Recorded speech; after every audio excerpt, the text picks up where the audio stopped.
आज से करीब 33 करोड़ साल पहले हमारी धरती पर अलग अलग महाद्वीप नहीं थे। इनका विघटन 17 करोड़ साल पहले शुरू हुआ। उस वक्त सिर्फ एक सुपर कॉन्टिनेंट अर्थात एक महाखंड हुआ करता था, जिसे नाम दिया गया पेंजिया।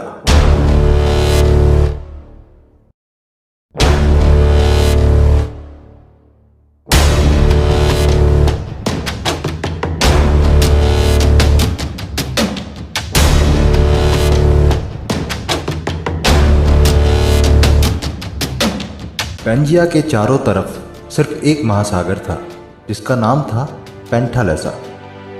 आज के सारे खंड इसी पेंजिया से विघटित होकर बने हैं। ये थ्योरी देने वाले वैज्ञानिक एल्फ्रेड वैगनर थे। उनका ये मानना था कि उसी वक्त उस महाखंड पर रेंगने वाले जीवों का विकास हुआ। पृथ्वी के गर्भ में लगातार प्लेट्स खिसकती रहती हैं, जिसके चलते धरती पर लगातार बदलाव होते रहते हैं।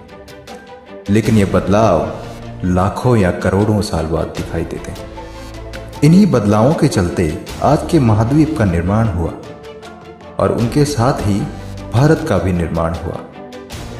एल्फ्रेड की थ्योरी के अनुसार प्लेट्स के सरकने से सबसे पहले पेंजिया सुपर कॉन्टिनेंट के दो भाग हुए, जिसके उत्तरी हिस्से को लॉरेशिया तथा दक्षिणी हिस्से को गोंडवाना लैंड नाम दिया गया।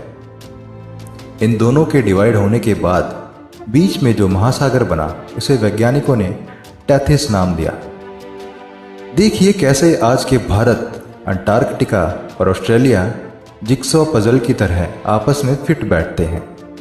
पेंजिया से अलग हुए उत्तरी महाद्वीप लॉरेशिया में आज के एशिया, यूरोप और उत्तरी अमेरिका जैसे महाद्वीपों का निर्माण हुआ, जबकि गोंडवाना लैंड में से दक्षिणी अमेरिका, अफ्रीका, ऑस्ट्रेलिया और अंटार्कटिका जैसे महाद्वीप बने।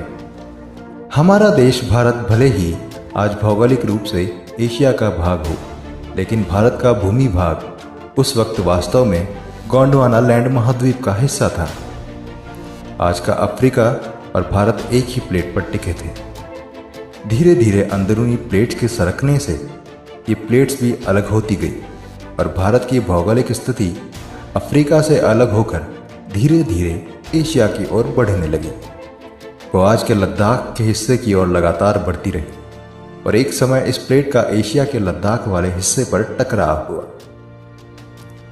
यह भी समझना आवश्यक है कि भूगर्भ में जब दो प्लेट्स का टकराव होता है तो भारी प्लेट्स नीचे की ओर सरक जाती है और हल्की प्लेट ऊपर की ओर उठ जाती हैं। उस वक्त भी ऐसा ही हुआ और निर्माण हुआ आज के हिमालय का। ऐसा होने में करोड़ों साल लग गए और आज की इस भौगोलिक भूमि का निर्माण हुआ। आज भारत सिर्फ एक ही टेक्टोनिक प्लेट पर टिका हुआ है और लगातार भारत की प्लेट हिमालय की ओर दब रही है और हिमालय दिन ब दिन ऊपर उठ रहा है। इसके साथ ही हिमालय से सटे पर्वतों और माउंट एवरेस्ट की ऊंचाई भी साल दर साल लगातार बढ़ रही है। इस थ्योरी को सिद्ध करने के लिए एल्फ्रेड ने यह भी कहा, आज के दिखने वाले सारे महाद्वीप एक दूसरे में फिट हो सकते हैं और आज किसी तरह इन सबको एक किया जाए तो फिर से पेंजिया सुपर कॉन्टिनेंट का निर्माण हो सकता है।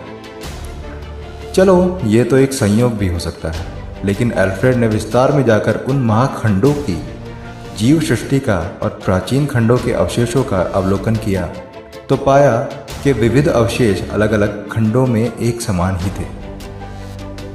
इसके साथ ही एल्फ्रेड ने अपनी थ्योरी को सिद्ध करने के लिए कई प्रकार से उदाहरण दिए। यह एक अंडर सी मैप है। एक तरह के परीक्षण के रूप में हमने यह दिखाना महत्वपूर्ण समझा कि न केवल ऊपरी प्लेट एक साथ ठीक से फिट होती हैं, बल्कि समुद्र के नीचे एक तार्किक और समान पैटर्न में फैलती हैं, जिसे हम मनुष्य आसानी से समझ सकते हैं। क्या आप अंडर सी में उन रेखाओं को देख रहे हैं जो आपस में अलग होते हुए नजर आ रही हैं? है ना एक बहुत ही रोचक बात, नहीं? इन प्लेट्स के टकराव से भूकंप और ज्वालामुखी का खतरा रहता है। वैसे भारत में तो कोई खास सक्रिय ज्वालामुखी तो नहीं है, लेकिन हमारे इस प्लेट के सरकने से कभी कभी भूकंप के झटके महसूस होते हैं। आपको हैरानी होगी ये बात जानकर कि टेक्टोनिक प्लेट्स अभी भी साल दर साल कुछ सेंटीमीटर सरक रही हैं। और कहा जाता है कि पैंजिया सुपर कॉन्टिनेंट जो विघटित हुआ था वो टेक्टोनिक प्लेट्स के लगातार सरकते रहने से फिर से एक हो जाएगा और फिर से ये एक सुपर कॉन्टिनेंट बनेगा। इसका मतलब है कि पैंजिया सुपर कॉन्टिनेंट पहला सुपर कॉन्टिनेंट नहीं है। ऐसे बहुत से सुपर कॉन्टिनेंट पहले बन चुके हैं। वीडियो पसंद आए तो लाइक कीजिए, शेयर कीजिए और भी रोचक तथ्यों की जानकारी के लिए हमारे चैनल फैक्ट्स फिक्स को सब्सक्राइब करें और बेल आइकन भी दबा दें ताकि आपको रोचक तथ्यों की जानकारी मिल सके सबसे पहले।